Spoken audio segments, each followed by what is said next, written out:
It's been over a year of no contact since I dated this person who I only knew for about 2 months, and I'm still not over them because I'm stuck in my brain figuring out whether I was to blame or whether they were in fact the bad person. Yep, it can feel like your brain broke.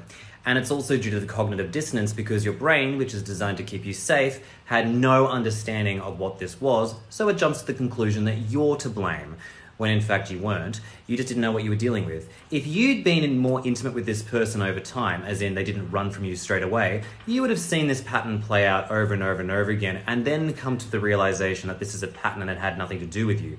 But what keeps people stuck for longer is the cognitive dissonance, and that's what keeps people from actually properly moving on. And how do I heal the cognitive dissonance? Firstly, you need to get educated to help your brain realize that this was something that you couldn't have even had any responsibility for. So look up for evidence on this online, particularly your case. Do not look up avoidancy in relationships because that's a very different case altogether.